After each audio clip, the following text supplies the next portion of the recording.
As you pointed out, obviously on this Origin team, there are a bunch of very misunderstood players that I can ask you about, and you can give me your thoughts on them. So let's just start. We'll just start in the top lane with Alphari.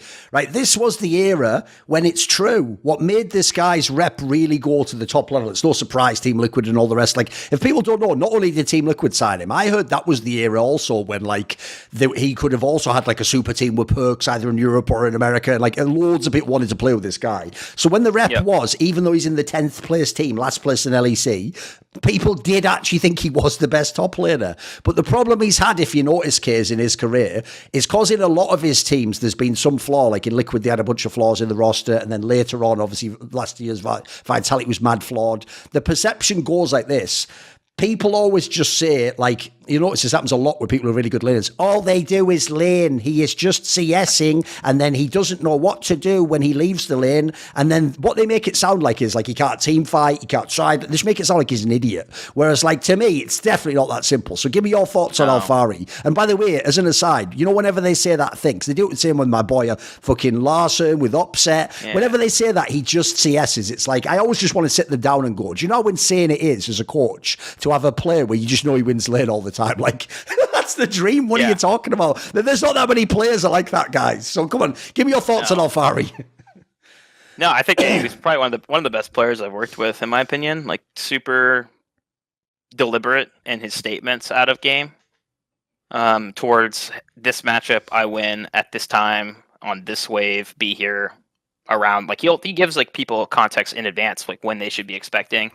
His out of game behavior, I think, was really good towards the team. Like, he wasn't, like, he doesn't waste words or phrasing. He usually just gets to the point, which can be problematic for some players. But he's a really blunt guy. He'll just say what he thinks. Yeah, he's just from He's from Britain or from the UK, Wales. So it's just, he's very to the point. So I think that's a net positive towards teams if it's managed appropriately.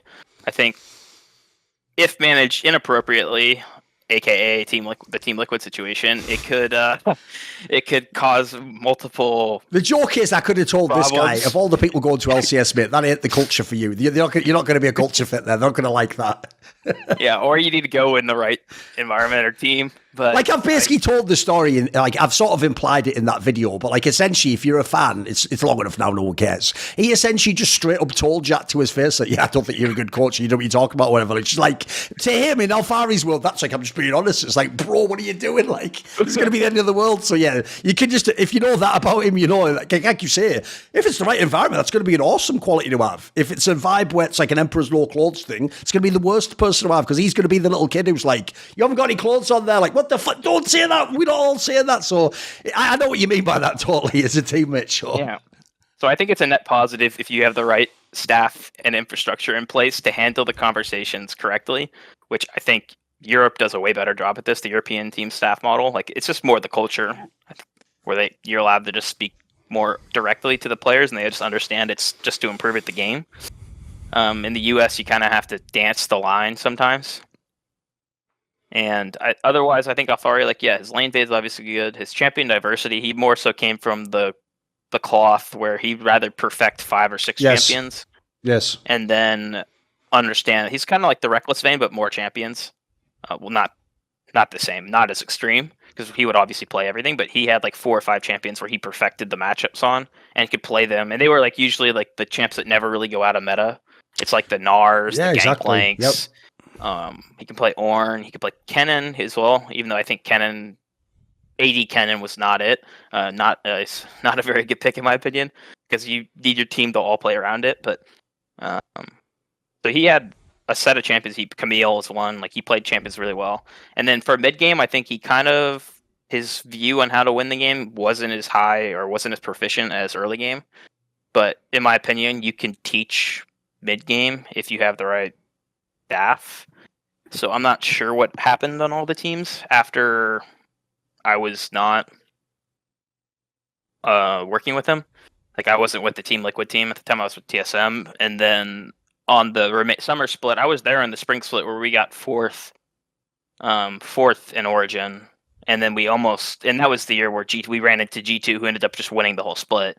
And then before the Fnatic series, we had the org implode the roster somewhat.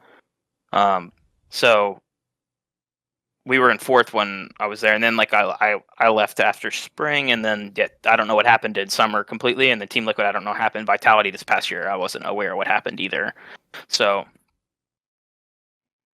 yeah, I think mid game he just loses sight of how to win the game sometimes if it's in like a state where he's not like hard winning. But I think in terms of early game to mid game transition, he's still probably one of the better top laners when he has a lead, which is how basically he carried TL in 2021. Yes. 2 Worlds.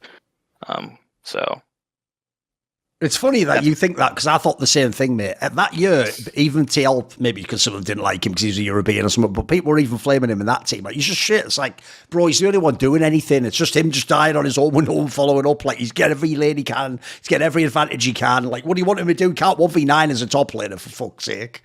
I mean, my opinion towards anyone saying this type of stuff is, as a fan, just go back and go look up 2021 TL spring and summer, and just go watch the first 15 minutes of the game and see what the whole game plan was for the first 15 minutes. Like, go watch every single blue side game for first 15 minutes. Go watch every single red side game first 15 minutes and see who is actually generating the enemy team to actually have to defend or respond to who's the play. It definitely wasn't the tactical Core JJ lane, because that was the era where Core was playing like Shen River support.